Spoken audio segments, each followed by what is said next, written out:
Sénécourt met en l'air un court-métrage pays.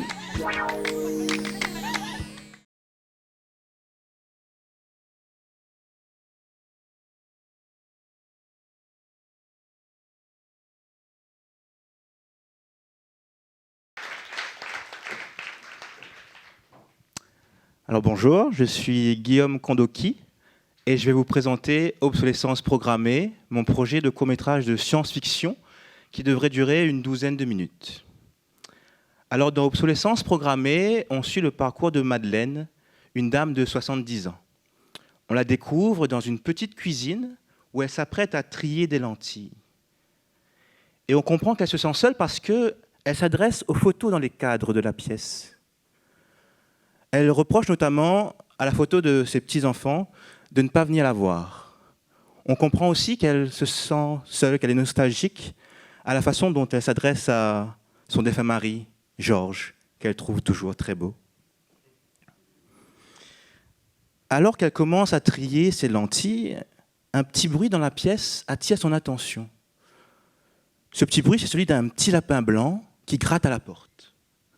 Il veut sortir. Alors Madeleine se lève et va l'ouvrir, et hop, le petit lapin se précipite dans la cour et se faufile sous le grand portail derrière lequel il disparaît. En un instant, il s'est enfui. Aïe, aïe, aïe. Madeleine regarde le grand portail blanc sans trop savoir quoi faire, et puis elle retourne vers la cuisine et se dirige vers une pièce qu'on n'a pas encore vue jusqu'à présent, et dans cette pièce, un corps sans vie. Madeleine s'adresse à elle timidement, à voix basse. « Maîtresse, le lapin. Maîtresse, le lapin. » Pas de réponse, évidemment. Hésitante, Madeleine refait malgré tout le parcours du petit lapin. Elle traverse elle aussi cette cour et arrive devant ce grand portail qu'elle ouvre, peu sûre d'elle. J'y vais pas, elle y va. D'un pas mal assuré, certes, mais elle y va. Et à peine elle a mis un pied dehors qu'un drone de sécurité débarque et la scanne pour déterminer son identité. Et aussi vite qu'il est arrivé, il repart, laissant une Madeleine perplexe. Elle continue malgré tout à chercher ce petit lapin et arrive devant une sorte de grande benne à ordures dans laquelle se trouvent des tas de déchets ménagers et au milieu, un sosie d'elle. Madeleine se rapproche lentement et, dans un mélange d'angoisse et de fascination, touche ce visage semblable au sien. Et puis elle prend peur, elle recule. Et dans un début de panique, se met à courir à perdre haleine. Sa course l'amène jusque dans un petit bosquet où là, dans un délire paranoïaque, elle voit la nature s'animer autour d'elle.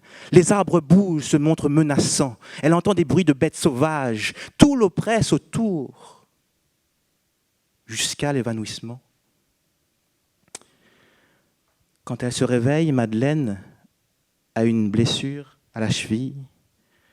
Et de cette blessure, pas de chair, pas de sang, mais des câbles. Madeleine est un robot. Un robot qui a toujours cette quête de retrouver le petit lapin.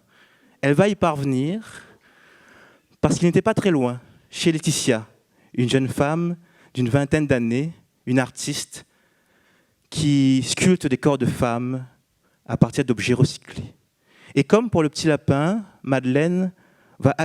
Laetitia va accueillir Madeleine et colmater sa blessure.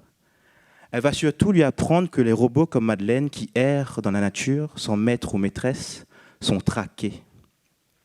Et la menace prend les traits de Joseph, qu'on découvre dans une nature sauvage, quelque part dans Mafat. Il vient de zigouiller une dizaine de robots partis marrons. C'est une sorte de chasseur de robots marrons dont il récupère l'oreille droite pour s'en faire un collier. Et il récupère aussi cette oreille droite parce qu'elle contient en fait un traceur, un mouchard qui permet de localiser chaque robot. Et Laetitia a vu juste. Madeleine est la prochaine cible de Joseph. C'est elle le petit point qui scintille sur son traceur. Il arrive. Mais Laetitia a un plan. elle va prendre cette oreille droite, ce mouchard, et le mettre autour du petit lapin. Aussi, quand Joseph va arriver, il va suivre le petit lapin en pensant suivre Madeleine, mais le petit lapin va l'emmener directement droit dans un piège qui va se refermer sur lui. Joseph est fait prisonnier.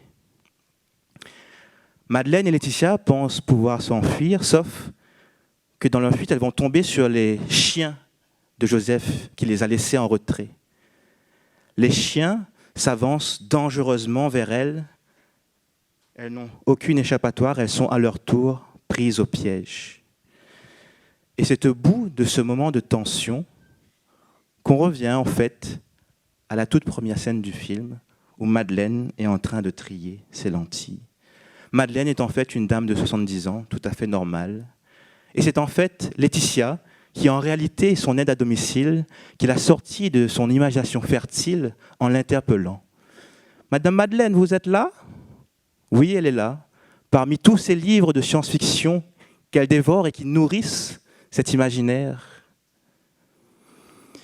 Mais si Madeleine s'imagine en robot soumis, c'est aussi parce qu'elle manque de confiance en elle. Et Laetitia, par sa présence et par ses mots, va réussir à faire que Madeleine prenne confiance en elle et surtout à ce qu'elle ose faire ce qu'elle n'a jamais osé faire, écrire sa propre histoire. Voilà ce qui est de l'histoire. Je vais maintenant vous parler de mes intentions et de mon rapport à cette histoire. Un peu comme Madeleine, on peut dire que j'ai une imagination assez fertile. Depuis tout petit, j'imagine des histoires à partir de pas grand-chose. Du coup, cette histoire, comme les autres, en fait, je l'ai d'abord écrite par goût. Et puis, dans Obsolescence programmée, il y a l'histoire de la Réunion à travers l'esclavage, le marronnage. C'est un sujet sensible, mais je me sens assez libre par rapport à ça. Un peu comme Madeleine qui s'est libérée de ses entraves, je me sens libre de transposer des éléments de cette histoire et de l'amener ailleurs, d'en faire quelque chose d'autre, de la faire vivre différemment. Obsolescence programmée, c'est un terme qu'on a inventé pour des machines, mais nous aussi, notre obsolescence, elle a été programmée en fait par la nature, l'obsolescence de notre corps en tout cas. Et pour moi, en fait, c'est une façon de parler de la vieillesse et de la mort au bout. Parce que ma grand-mère, qui nous a quittés il y a quelque temps, quand elle a commencé à vieillir, quand l'obsolescence de son corps a commencé, elle s'est mise à vivre recluse chez elle, comme si elle avait honte de vieillir. Et j'aurais aimé être assez proche d'elle pour lui dire de continuer à faire des choses, de continuer à y croire, de continuer à rêver, de ne pas se cacher pour mourir. Et donc ce film, c'est pour moi une façon de lui dire, à elle, mais aussi à mon autre grand-mère qui suit un peu le même chemin, c'est de leur dire à toutes les deux, « Follow the white rabbit, mamie ».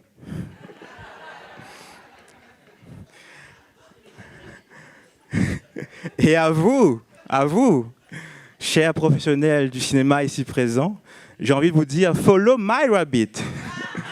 Suivez le lapin de mon film. Allons. Parce que des films, j'en ai déjà fait, oui, mais ils ont fait des festivals aussi, oui. C'était super, mais ils ont été autoproduits. Et aujourd'hui, j'ai besoin, j'ai envie surtout d'être accompagné d'un producteur ou d'une productrice pour développer encore cette histoire, pour trouver des financeurs, trouver des diffuseurs, monter des équipes, tout quoi. Voilà. Et je profite que j'ai encore un petit peu de temps pour remercier bien sûr Elsa pour tout le travail qu'elle a fait. Toute l'équipe de Cinécourt, Warren, Véro, merci beaucoup. C'était vraiment une expérience très enrichissante.